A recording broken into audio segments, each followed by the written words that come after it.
La première chose que je veux d'abord vous dire, puisque c'était le thème et que je vais le relier bien sûr au digital et au numérique, c'est le plaisir que j'ai d'être ici, parce que comme l'a dit Pascal, j'ai répondu à l'invitation du président de la CCI, et au fond de chacun d'entre vous, et revenir ici, à Villefranche, en Beaujolais, pour moi c'est très émouvant, parce que j'y suis né, j'y ai fait mes études, j'y ai ma famille encore, j'y ai des amis, j'en ai même retrouvé, cher Denis.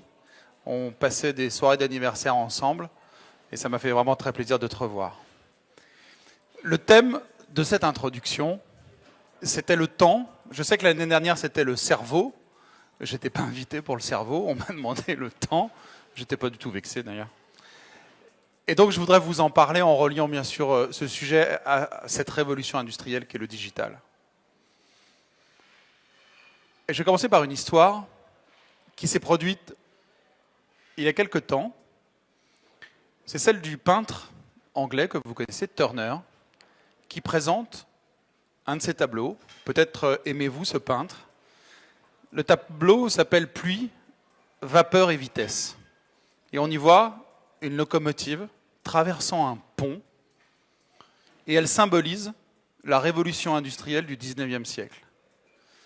Et il présente ce tableau lors d'un débat à la Royal Academy à Londres, et il est critiqué. Le public lui reproche à travers ce tableau de soutenir cette transformation industrielle. Ses contemporains, Charles Dickens, Eugène Delacroix, en France, lui reprochent de faire l'éloge de cette révolution industrielle et surtout l'éloge de la vitesse. Il présente ce tableau en 1844. Chaque révolution industrielle provoque au fond ces mêmes reproches, ces mêmes critiques, car elles sont toutes porteuses d'accélération du temps. Et vous pouvez remonter, si vous avez le temps ce week-end, à la révolution que fut la Renaissance, c'est toujours au fond la même histoire. Des reproches sur l'accélération, sur la vitesse, sur le changement et sur la disruption. Et bien, la première idée que je veux partager ce soir avec vous, c'est que vous vivez, nous vivons, la révolution la plus rapide de l'histoire de l'humanité. Cette révolution, elle a un nom, elle s'appelle digital, elle s'appelle le numérique, et vous en êtes les principaux acteurs. L'accélération que produit cette révolution est sans précédent dans l'histoire humaine.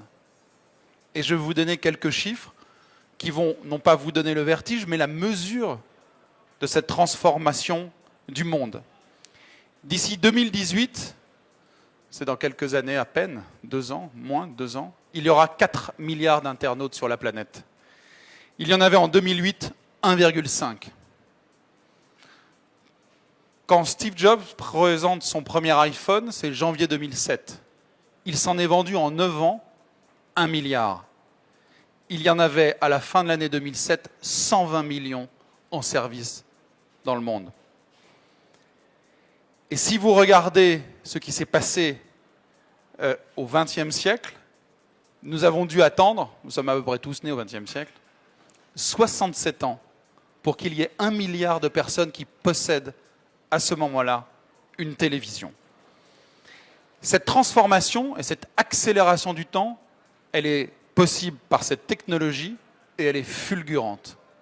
Elle emporte à peu près tout sur son passage, dans la communication, dans le marketing des entreprises et dans les façons dont nous avons, nous, de communiquer ensemble. Au fond, vous rappelez-vous comment vous communiquiez avant sans téléphone portable? Non. Comment vous communiquez aujourd'hui avec vos enfants, vos petits-enfants, sur un téléphone, mais vous ne leur parlez pas? Eh bien, cette révolution industrielle bouleverse votre temps. Elle bouleverse la façon dont vous communiquez avec ceux qui comptent pour vous.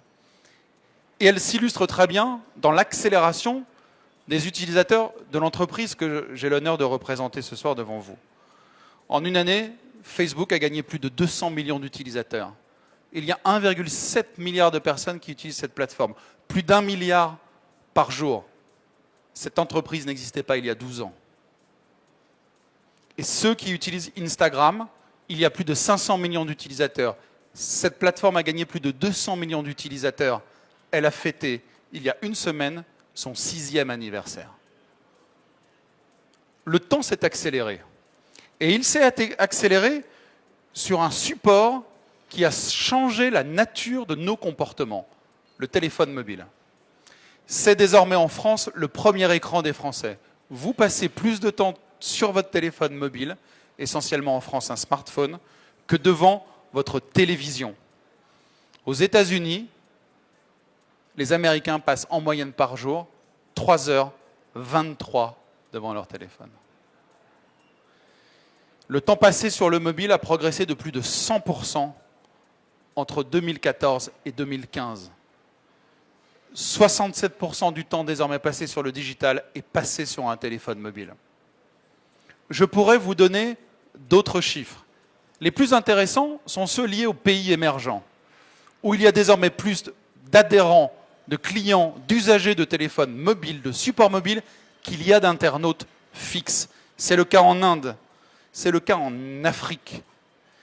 Et étonnamment, l'accélération de ce temps fait sauter les étapes industrielles, les étapes technologiques. Et cette révolution n'est pas simplement une révolution d'un support où vous avez échangé votre ordinateur pour un téléphone mobile. C'est une révolution plus forte de comportement. Se connecter aujourd'hui est un état, est une nature. Vous êtes connecté tous les jours.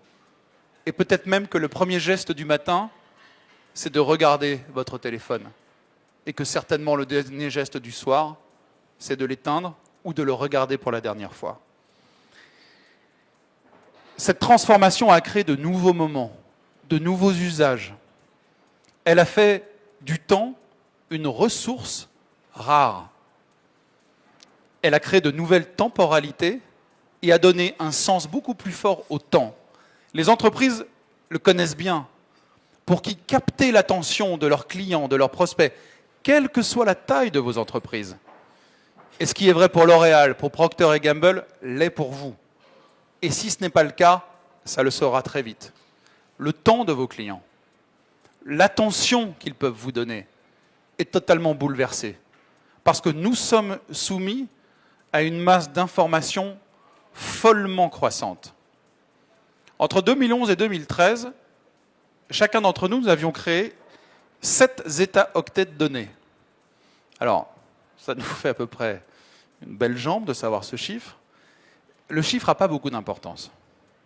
7 zeta-octets de données, c'est 90% des données de l'information créée par l'humanité depuis qu'elle est humanité. Et d'ici 2020, il y en aura peut-être 40 zeta-octets. Nous sommes soumis à ce flux. Et ces nouvelles temporalités ont ce revers extrêmement intéressant que le temps nous est beaucoup plus compté. Et pour les entreprises aussi. Bonne nouvelle, cela va s'accélérer. Et cela va s'accélérer sous l'effet de nouvelles révolutions industrielles en cours, de nouvelles révolutions technologiques, qui vont faire que les plus jeunes, nos enfants, mais j'espère encore nous tous, connaîtront dans les 30 ans qui viennent des progrès de la recherche beaucoup plus rapides que les 2 derniers siècles, notamment dans la santé, notamment dans les nanotechnologies, notamment dans l'intelligence artificielle. La première rupture, c'est l'utilisation de la vidéo. Vous utilisez désormais la vidéo pour communiquer avec les êtres, les hommes et les femmes, les amis, les membres de votre famille qui comptent pour vous. L'explosion de la vidéo sur mobile est le grand changement de la numérique. C'est la nouvelle plateforme, parce que tous vos appareils sont équipés d'une caméra. Vous racontez vos week-ends sur la vidéo. Vous parlez sur les messageries par la vidéo. Vous en avez fait ou vous en ferez une écriture quotidienne et puissante. Cisco estime qu'en 2020, à peu près, 75% du trafic Internet dans le monde sera un trafic vidéo. C'est la nouvelle écriture. Et ça l'est donc pour les entreprises. Et ça l'est donc pour les TPE et les PME. Le deuxième grand changement dans vos modes de communication est arrivé et va s'accélérer. Ce sont les grandes messageries. Peut-être utilisez-vous WhatsApp. Peut-être utilisez-vous déjà Messenger.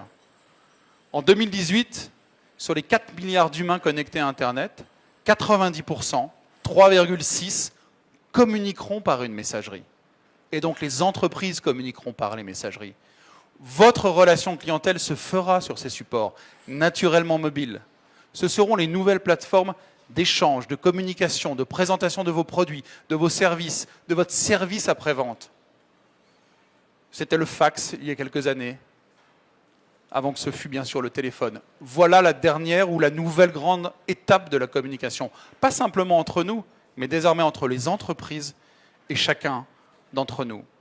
Sur les deux plateformes, Messenger et WhatsApp, qui appartiennent à Facebook, il y a aujourd'hui 60 milliards de messages échangés chaque jour.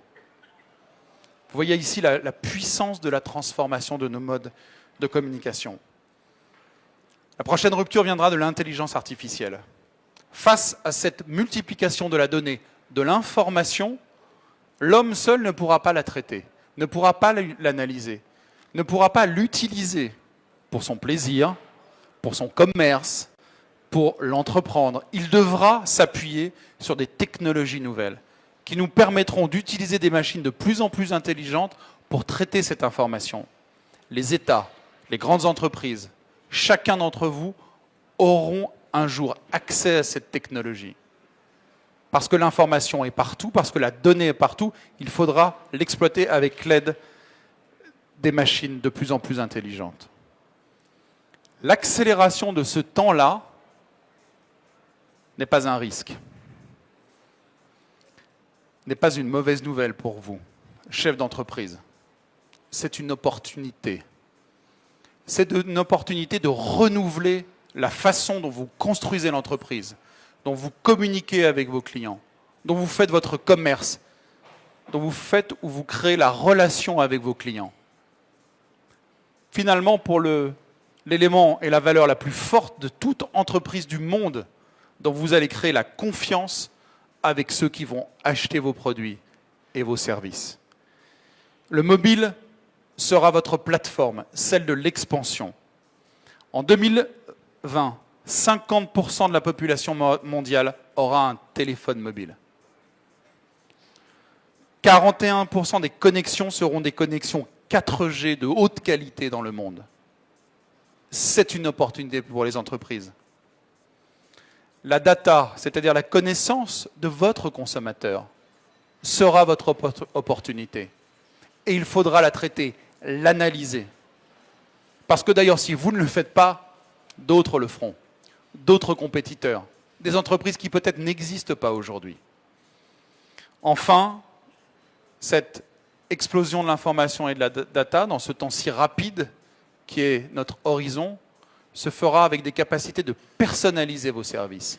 Parce que vous connaîtrez mieux vos clients, leur localisation, vous accompagnerez leurs demandes et peut-être pourrez-vous même anticiper leurs besoins.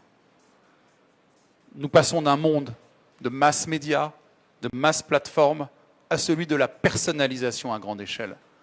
Voilà la transformation qui a débuté et qui est celle de notre temps.